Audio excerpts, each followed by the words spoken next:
जी हाँ, अब शुरू होने वाला है रामायण भाग 2 और नवयोगेंद्र महाराज जी के आशीर्वाद से हम लोग प्रस्थान करेंगे भाग 2 रामायण बाय वैकुंठा प्लेयर्स। नवमी तिथि, शुक्ल पक्ष और चैत्र मास, ये वो दिन है जिस दिन श्री राम जी ने इस धरती पर जन्म लिया और आज वही दिन हम सब मना रहे हैं international society for Krishna consciousness ISKCON में श्रील प्रभुपाद जी के आशीर्वाद के द्वारा। तो अब हम कुछ ही क्षणों में पेश करने जा रहे हैं रामायण भाग 2 by Vaikuntha players, direction by Adi Yogi दास। उससे पहले आप सबके लिए एक छोटा सा सवाल है। यहाँ पे अधिकतम जितने भी है वो सब राम भक्त हैं, आज राम जी की लीला देखने आए हैं, तो उनसे एक छोटी सी एक क्वेश्चन अगर मैं पूछूं और उम्मीद करती हूँ कि शायद उनको जवाब पता होगा। सीता जी, हम सब जानते हैं माता सीता बहुत सुंदर, बहुत शीतल, बहुत निर्मल है। आप सबको पता है कि सीता का अर्थ क्या होता है? सीता का अर्थ अच्छा उनको पता है, आप बताइए।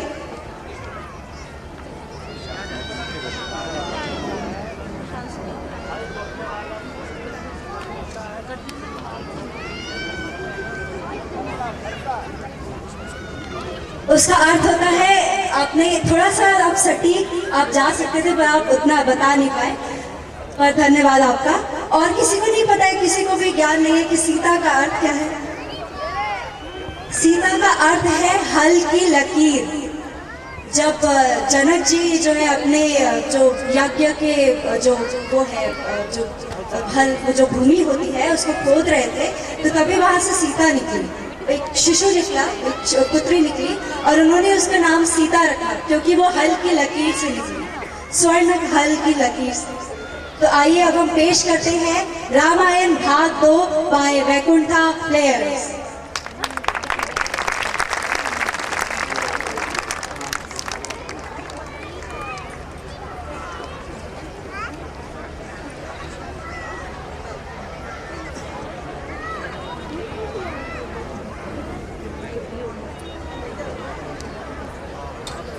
श्री श्री सीताराम लक्ष्मण भक्त हनुमान की पिताई गौर प्रेमानंदे हरि हरि बोल।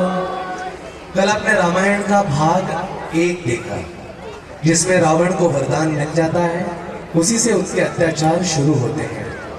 बड़े बुरे किसी का ध्यान न रखते हुए रावण ने समस्त त्रिभुवन पर अपना आधिपत्य सिद्ध कर दिया था। दशरथ मुनि विश्वामित्र से मिलते हैं तो मिलते ही उनको ये ज्ञात होता है कि वो मेरे पुत्र राम को मुझसे अलग लेकर जाना चाहते हैं, जहां उनको राक्षसों से युद्ध करना होगा। 60,000 वर्ष की आयु थी महाराज दशरथ की और उसके उस समय उन्हें प्रभु श्री राम पुत्र रूप में प्राप्त हुए थे। हम में से कईयों ने सुना है कैकेयी के विषय में। मैं आपसे आज एक प्रश्न पूछता हूं, क्या आप कैकेयी को रामायण का एक निगेटिव पात्र मानते हो? कितने लोग कहते हैं कि रामायण में कैकेयी एक निगेटिव पात्र है? कैकेयी की वजह से लोगों के मन में कई प्रकार की धारणाएं हैं। श्री रामानुजाचार्य वैष्णव संप्रदाय में उन्होंने रामायण की टीका लिखी है जिसका नाम है रामायण तात्पर्य दीपिका। उस रामायण तात्पर्य दीपिका में ऐसा वर्णन आता है कि कैकेयी इस बात को जानती थी कि यदि राम राजा बनते हैं तो सीता को समय नहीं दे पाएंगे। कभी कभी पत्नियां रोती हैं कि ऑफिस से घर आते हैं आप हमको टाइम ही नहीं देते हो, सीधे सो जाते हो खा के, और इसी से फिर मिसअंडरस्टैंडिंग्स होती है। और सीता माता सदैव राम के साथ रहे और राम और सीता दोनों को एक करने के लिए उन्होंने मन में ठान लिया। दूसरा ये था कि कैकेयी ने अपने जीवन में प्रण लिया था कि मैं असुर वंश का सर्वनाश का कारण बनूंगी, और इनके इस प्रण के विषय में सिर्फ महाराज दशरथ, कैकेयी और भगवान श्री राम जानते थे, बाकी किसी को इसके विषय में ज्ञान नहीं था। परंतु देवताओं की इच्छा से माता सरस्वती कैकेयी के हृदय में विराजमान होती है और मंथरा की जीवा पर, जिसके कारण कैकेयी लोकहित के लिए अपने ऊपर आक्षेप लेती है। आज लोग कहते हैं कि कैकेयी की वजह से राम वन में गए, परंतु कैकेयी की वजह से राम और सीता एक साथ वन में रहे भी। कैकेयी की वजह से असुरों का सर्वनाश हुआ। इसीलिए ऐसी कई सारी कथाएं हैं जो कि आज आपको दिखाई जाएगी। रावण वध के बाद प्रायतः लोग उठकर चले जाते हैं। मेरा आपसे नम्र विनंती है कि रावण वध के बाद कथा समाप्त नहीं होती। वैसे तो रामायण 24,000 श्लोकों का है, परंतु हमने इस रामायण को 2 दिन में मुख्य घटनाओं को लेकर संक्षिप्त रूप से आपके बीच में रखने हैं। इस रामायण की पूर्णाहुति श्री राम के राज्याभिषेक के बाद ही होगी, जब वो भक्ति के विषय में हनुमान को उपदेश देते हैं। धन्यवाद। आप सब आए, आप बैठकर रामलीला का चिंतन और इसको देखते रहिए, ताकि भगवान श्री राम की लीलाओं को देखने से, सुनने से, सुनाने से जो पुण्य मिलता है वो बहुत अगम्य है। हरे कृष्ण।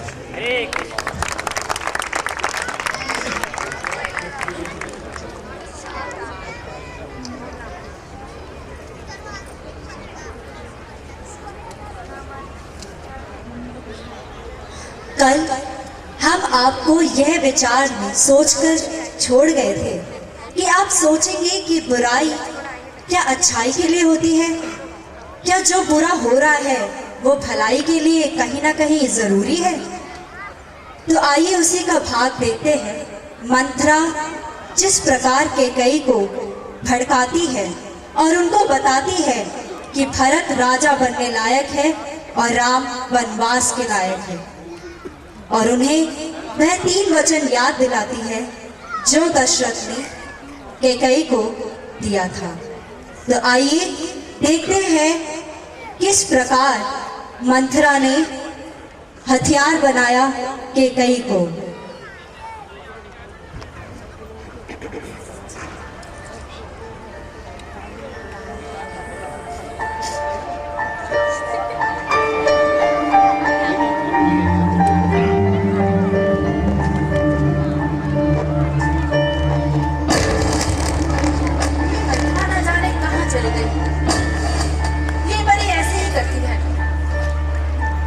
राम का राज्याभिषेक होने वाला है। मेरे राम का राज्याभिषेक होगा। मेरा राम राजा बनेगा। मेरा राम राजा बनेगा। नाटक है, सब नाटक। राजा की कुशलता कुछ नहीं जाता है। क्यों? सब समझती हूँ मैं। क्या समझती हूँ मंथरा? राम की कुटिलता। मंथरा, मैंने कितनी बार कहा है कि मेरे राम के विषय में कुछ मत कहा करो। क्यों मुझे क्रोध दिलाती हो? आपका राम? अरे वाह! तो क्या मेरा भरत बिना माँ का पुत्र है? मंथरा, मंथरा, मंथरा, तुम सदैव कुटिल बात ही क्यों करती हो?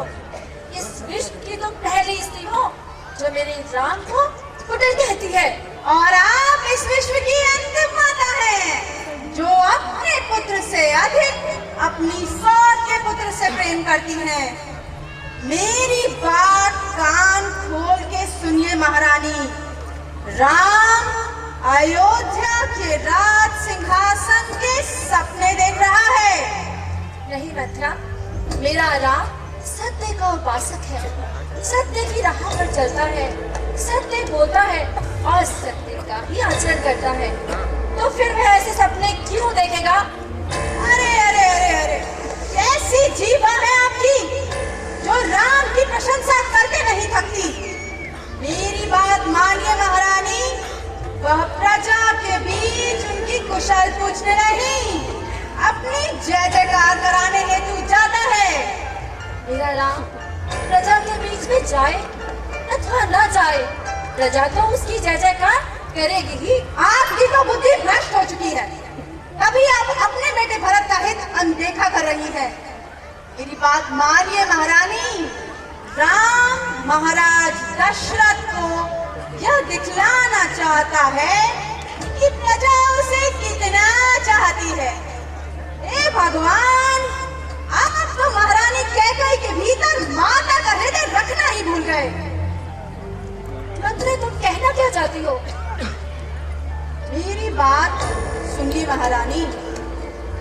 आपको याद है देवासुर संग्राम में आपने महाराज दशरथ के प्राणों की रक्षा की थी? हाँ। और उन्होंने आपसे 2 बार मांगने के लिए कहा था। हाँ, उन्होंने कहा था उचित समय आने पर मैं उसे वो 2 वरदान मांग सकती हूँ। यही वो उचित समय है महारानी, यही है। मांग लीजिए अपने वो दोनों वर और महाराज दशरथ और महारानी कौशल्या के सारे मनोरथ विफल कीजिए।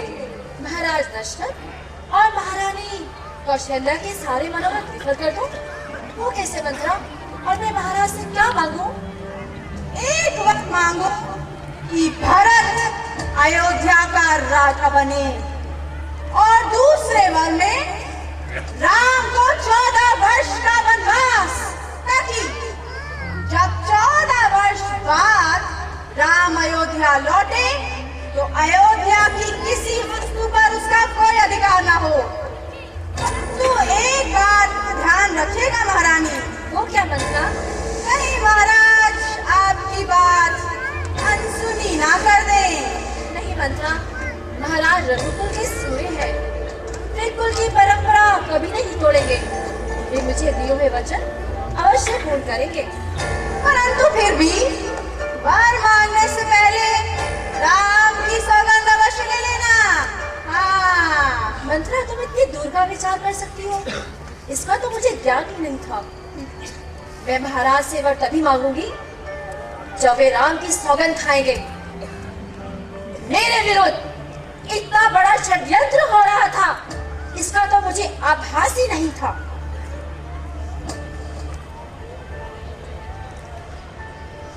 मंत्रा ने हरि केकई की बुद्धिमता और अब केकई में जागी भरत के प्रति ममता। सभय नरेशो प्रिया कही गायन, देखे ही दशा दुखी भयो। राजा डरते डरते अपनी प्यारी केकई के पास गए। उसकी दशा देखकर सारे आभूषण जो उसने निकाल दिए थे, उसे देखकर वह असमंजस में पड़ गए और फिर उनके पास आए।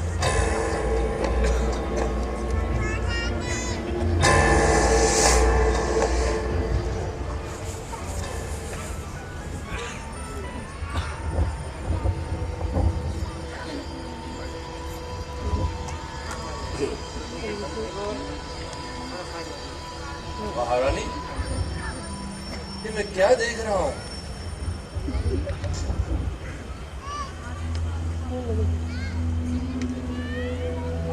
क्या हो गया है?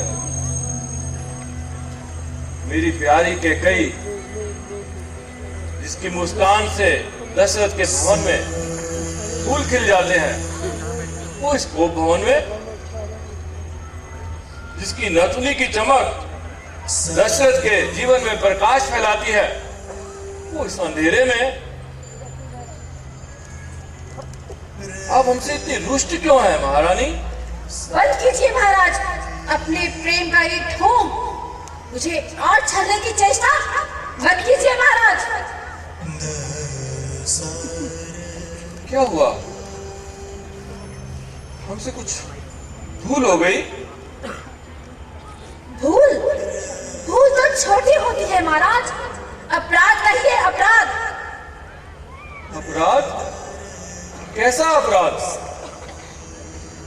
और यदि आप समझती हैं कि हमसे आपके प्रति कुछ अपराध हुआ है, तो आप दंड दीजिए। हम आपको कोई दंड नहीं देना चाहते, अभी तो आपसे कुछ मांगना चाहते हैं। तो महारानी विलंब कैसा, मांगिए। हम जो मांगेंगे आप हमें देंगे। महारानी, आप हमसे हम पे संदेह क्यों करती हैं? आप मांगिए। तो फिर लीजिए राम की सौगंध कि हम जो मांगेंगे दिया जाएगा। राम की सौगंध? ठीक है, ली हमने राम की सौगंध, जो मांगोगी दिया जाएगा। महाराज, आपको याद है जिस भूमि में मैंने आपके प्राणों की रक्षा की थी, और आपने मुझसे वचन दिया था कि मैं जब भी चाहूं, जिस दिन भी चाहूं, आपसे अपने 2 वरदान मांग सकती हूँ। क्यों महाराज, भूल तो नहीं गए ना आप? हम रघुवंशी हैं महारानी, हम स्वयं को भूल सकते हैं, दिया हुआ वचन नहीं। तो महाराज, मैं आपसे अपना पहला वचन मांगती हूँ कि युवराज का पद राम को नहीं, मेरे पुत्र भरत को दिया जाएगा। क्या?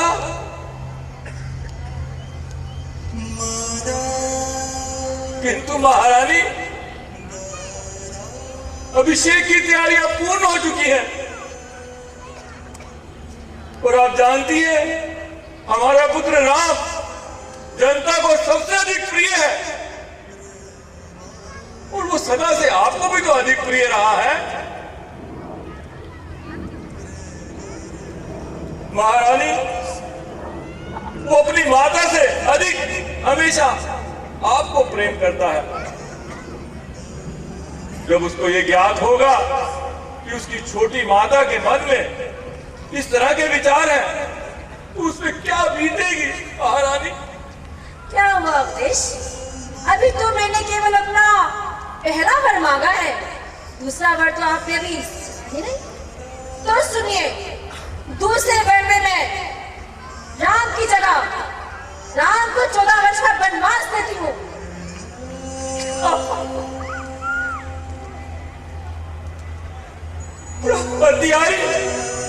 हथियारी ने तू क्या मेरे प्राणों की रक्षा इसी दिन के लिए की थी? एक दिन मुझे सिसका कर मारेगी।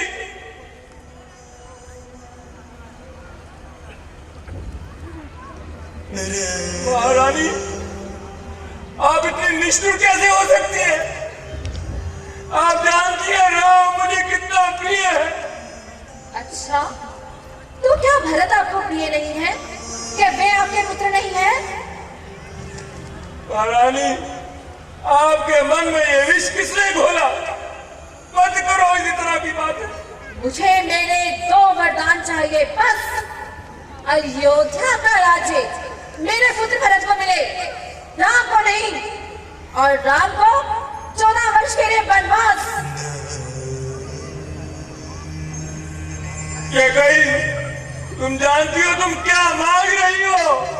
भली भांति जानती हूँ महाराज कि मैं क्या मांग रही हूँ। ये कैसे संभव है कि कहेंगी, कैसे संभव है? मैं राम के बिना जीवित नहीं रह सकता। बड़ी उदारता से, बड़े सत्यवादी बनकर, क्या सोचकर आपने कहा था महाराज कि मांगो ठीक ही मांगो, जो चाहे सो मुझसे मांग सकती हो? क्या सोचा था आपने कि भोली भाली के कई कुछ चने चबेने मांगेगी? मैं एक राजा की पुत्री हूँ, एक राजा की धर्म पत्नी हूँ, एक राजे से कम भला मांग भी कैसे सकती हूँ? ये नहीं सोचा था आपने? मेरी गलती कि कहीं मैं तुम्हारे असली स्वरूप को नहीं पहचान पाया, जिसे मैं हीरो का हार समझ के छाती से लगा के घूम रहा था, वो देख नागिन निकली, नागिन। महाराज, आप तो स्त्रियों की तरह विलाप करने लगे। कैसे वीर पुरुष हैं आप। मुझे तो हंसी आ रही है महाराजा पर। तुम अपना दूसरा वर वापस ला के कहीं राजमहल के द्वार से आज जा तो मेरी अर्थी निकलेगी या राम बन को जाएगा।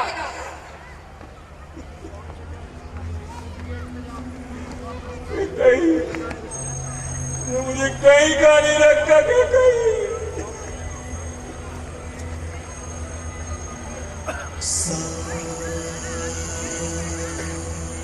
महाराज दशरथ, रघुवंश शिरोमणि, आपकी वो रघुपुरी थी कहाँ चली गई? रघुकुल रीत सदा चली आई, प्राण जाए पर वचन न जाए। क्या वो झूठा छोटा प्रलाप था? क्या वो अदरकर बातें थी? क्या झूठा प्रपंच रचाया था आपने? उत्तर दीजिए महाराज, उत्तर दीजिए। हे भगवान, मुझे कहाँ ला कर मार।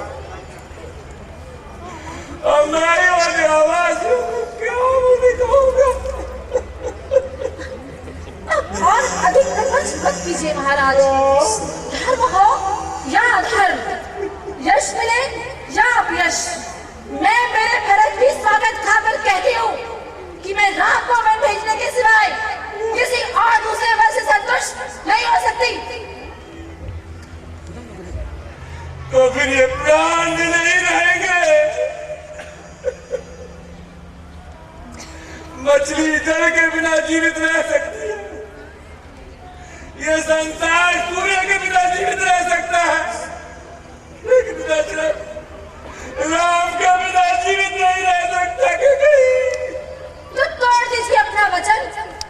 आप तो रघुवंशियों में से हैं नहीं, जिन्होंने एक पंछी की जान बचाने के लिए अपने प्राणों की आहुति दे दी, जिन्होंने अपने वचन निभाने के लिए अपनी बोटी बोटी कटवा दी। आप उन रघुवंशियों में से तो है नहीं, आप रघुवंश के कलंक है, कलंक।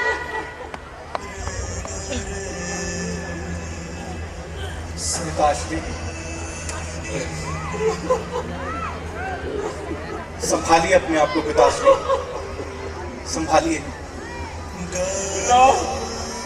इतने वनवास उदाहरण किए इस निष्ठा की बातों में मत आना ना। तुम विद्रोह कर दो, अयोध्या के विरुद्ध विद्रोह कर दो, मेरे विरुद्ध विद्रोह कर दो, सबके विरुद्ध विद्रोह कर दो। मैं ये दशरथ तुम्हें अनुमति देता हूं राम। विद्रोह, और वह भी आपसे पिताश्री?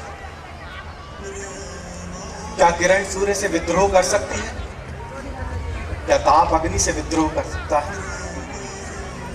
और ये सब मुझसे वो अयोध्या नरेश कह रहे हैं, जिन्हें संसार एक आदर्श राजा के रूप में देखता है, जो स्वयं मेरे आदर्श पिता है।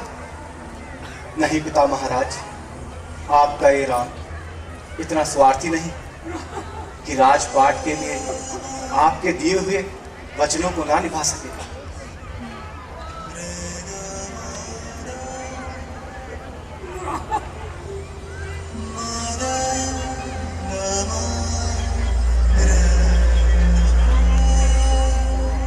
पुत्रा, तुम शीघ्र वन जाने की तैयारी करो और अपने पिता को कलंकित होने से बचाओ। नहीं राम, नहीं जाएगा पुत्र राम। राम राम राम राम, तू मुझे छोड़ के कहीं नहीं जाएगा। राम राम,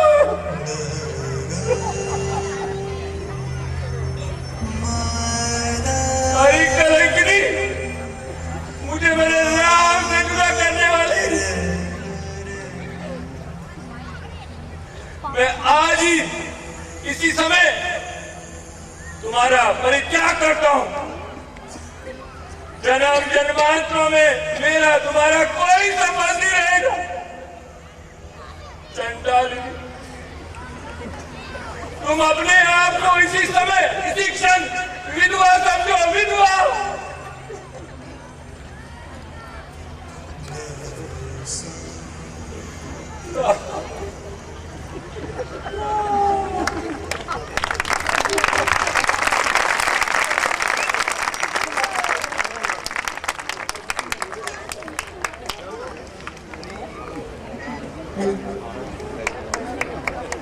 कहाँ गई वो माँ की ममता, कहाँ गया वो सुख, वो प्रसन्नता।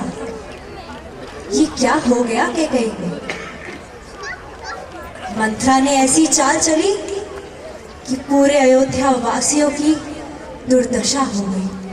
और लक्ष्मण को जब इसका ज्ञात हुआ तब उसने क्या किया, आइए देखते हैं।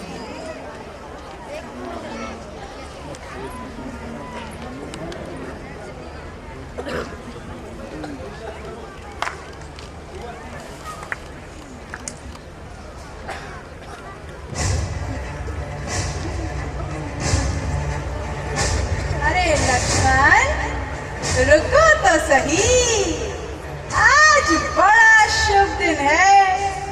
राम की जगह मेरा भरत अयोध्या का राजा बना है। लड्डू तो खाते जाओ।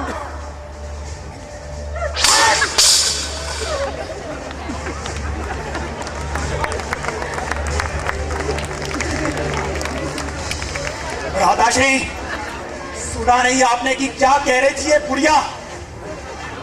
आपकी सौगंध भ्राताश्री, यदि यह स्त्री ना होती तो इसकी जीवा तथा सिर दोनों धड़ से अलग कर देता।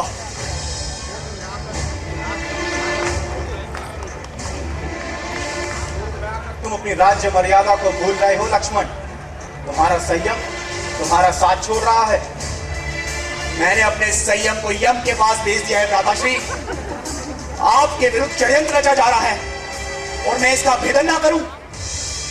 यदि एक मां अपने पुत्र का राज्याभिषेक रोक सकती है तो एक भाई भी दूसरे भाई का राज्याभिषेक रोक सकता है, और ये मैं सारे संसार को दिखा दूंगा। युद्ध करना चाहता हूं मैं भ्राताश्री, युद्ध करना चाहता हूं मैं।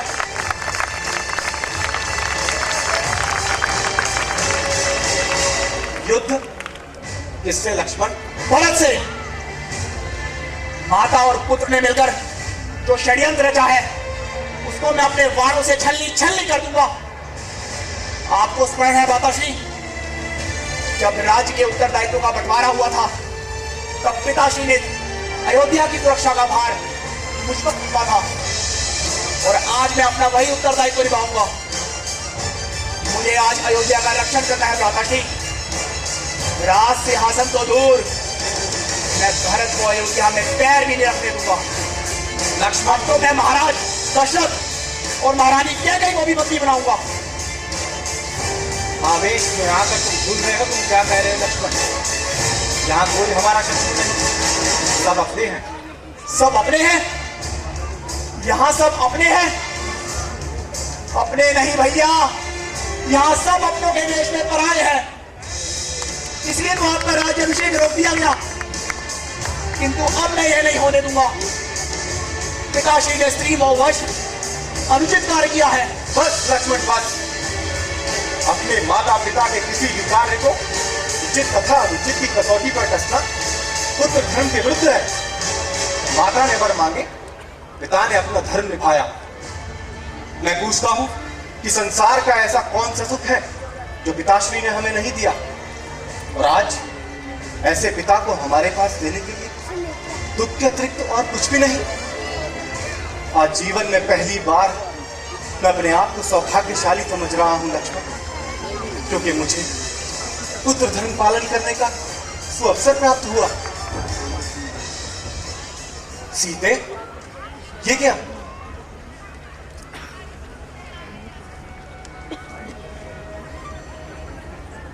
हे नाथ,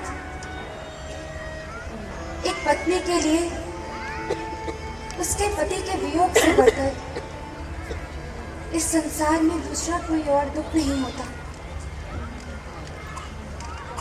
आपके बिना मेरे लिए स्वर्ग भी नरक के ही समान है। पति के बिना स्त्री को सभी सूर्य से बढ़कर तपाने वाले होते हैं। शरीर, धन, घर, पृथ्वी, नगर और राज्य, ये सब पति के बिना एक स्त्री के लिए शोक का समाज बन जाते हैं। भोग रोग के समान है, गहने हार रूप है, और यह संपूर्ण संसार एक यम यातना बन जाता है। आपके बिना मेरे लिए इस जगत में कुछ भी सुखदाई नहीं, कुछ भी। और आपके साथ वन के पशु पक्षी ही मेरे कुटुंबी होंगे। वन ही नगर और पर्णकुटी स्वर्ग से भी अधिक सुखदायी होगा। कंदमूल और फल अमृत के समान मीठे लगेंगे। आपके श्री चरणों के दर्शन मात्र से मन की सारी थकावट मिट जाएगी। अतः हे नाथ, मेरी आपसे नम्र प्रार्थना है कि आप मुझे अपने साथ वन ले चलें।